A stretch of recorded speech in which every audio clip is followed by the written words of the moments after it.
பாஜக என்டிஏ அதிமுக கூட்டணியோட தேமுதிக இணைவதற்கான வாய்ப்பு இருக்கா? பேச்சுவார்த்தை நடைபெறுதா? இல்ல, அது பற்றி நான் எதுவும் கருத்து சொல்ல முடியாது. தேசிய ஜனநாயக கூட்டணியை பொறுத்த மட்டும் இங்க கூட்டணி பேச்சுவார்த்தை எல்லாம் மதிப்புக்குரிய அண்ணன் இபிஎஸ் அவர்கள் தான் எல்லாம் பேசிக் கொண்டிருக்கிறாங்க. அதனால அதை பத்தி அவர்களுக்கு மட்டும்தான் தெரியும். அருண்ராஜ் தாவைப்பட பொதுச்செயலர் கொள்கை பரப்பு அருண்ராஜ் பாஜக இந்த விஷயத்த மிரட்டது அப்படின்னு சொல்லியிருக்காரு. கரூர் சம்பவத்தை வச்சு மிரட்டுறாங்க சிபிஐ வச்சு தமிழிசை பேசுறத பார்த்தா அப்படிதான் இருக்குங்கிற மாதிரி ஒரு பேட்டி கொடுத்திருக்காரு. யாரு கொடுத்திருக்காங்க? அருண்ராஜ் தாவைக்காவோட கொள்கை பரப்பு செயலர். பாரதிய ஜனதா கட்சி யாரையும் எங்கேயும் மிரட்டுறது கிடையாது. இது பேச்சுவார்த்தை எல்லாமே மதிப்புக்கான இபிஎஸ் அவர்கள் தான் செய்யறாங்க. அதனால பாரதிய ஜனதா கட்சிக்கும் இதுக்கும் எந்த விதமான தொடர்பும் கிடையாது. தேவையில்லாம இந்த மாதிரி விமர்சனங்களை தமிழக வெற்றி கழகத்தினுடைய குழுவர்கள் சிலர் பேசுவது அது அர்த்தமற்றது, நியாயமற்றது. இது போல பேச வேண்டாம் என்று நான் கேட்டேன். யாருங்க? அதாவது இந்த கூட்டிய பேச்சுவார்த்தை எல்லாமே இபிஎஸ் அவர்கள் பேசுறாங்க.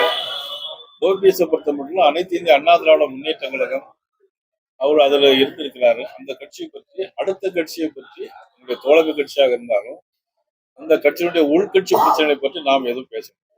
இப்ப என்டிஏ கூட்டணியில பேச்சுவார்த்தை ஒட்டுமொத்தமா கூட்டணி இதுக்கப்புறமும் வேற கட்சிகள் வரதுக்கு வாய்ப்பு இருக்கிறதா?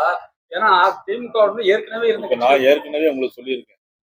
நீங்க எல்லாரும் பத்திரிகையாளர்கள்லாம் முன்னாடி துருவி கேட்டீங்க. எல்லாரும் உங்களை விட்டு வெளியே போயிட்டு இருக்காங்களே நீங்க எப்படின்னு கேட்டீங்க. நான் சொன்னேன், தை பிறந்தால் வழி பிறக்கும் நான் ஏற்கனவே சொல்லியிருக்கேன்.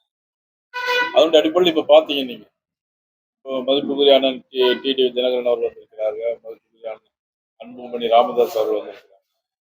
இதே மாதிரி இன்னும் எத்தனை கட்சிகள் வாய்ப்பு இருக்கிறதோ அது கண்டிப்பாக வரும். வரக்கூடிய 2026 சட்டமன்ற தேர்தலில் தேசிய ஜனநாயக கூட்டணி பெரும்பான்மை இடங்களை பெற்று நிச்சயமாக ஆட்சியை இதுதான் இறுதி கிடையாது அப்படின்னு சொல்லி தேமுதிக சொல்லியிருக்காங்க. அவங்க கூட்டணி சேர வாய்ப்பு இருக்குன்னு சொல்றாங்களா? அதை பத்தி நீங்க அவங்கள்ட்ட தான் கேட்கணும்.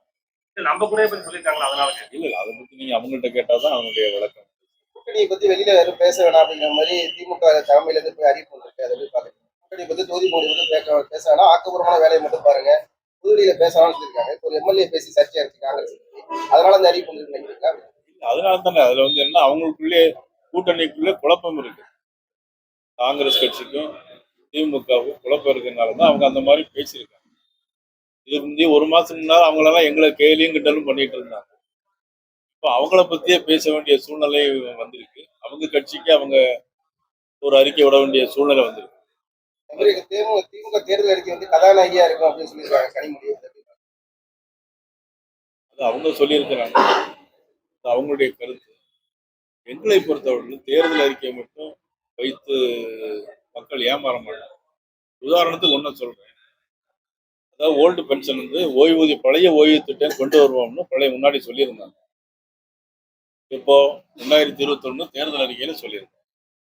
இப்போ 5 வருஷம் ஆட்சி முடிஞ்சது. இப்போ பேச்சுவார்த்தை நடத்துறாங்க. எப்படின்னா அடுத்த ஜூன் மாசம் தருவோம்.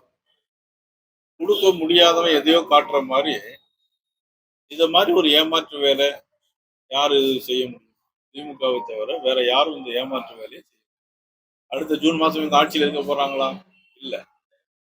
அப்போ ஆட்சியில் இல்லாதப்போ கொண்டு வரும்னு சொன்னா அதையும் நம்பி சில பேர் இருக்கிறாங்க. அதையும் பத்திரிகையாளர் ஊடக நண்பர்கள் நீங்க அதை யாரும் பெருசுபடுத்துற மாதிரியே தெரியல.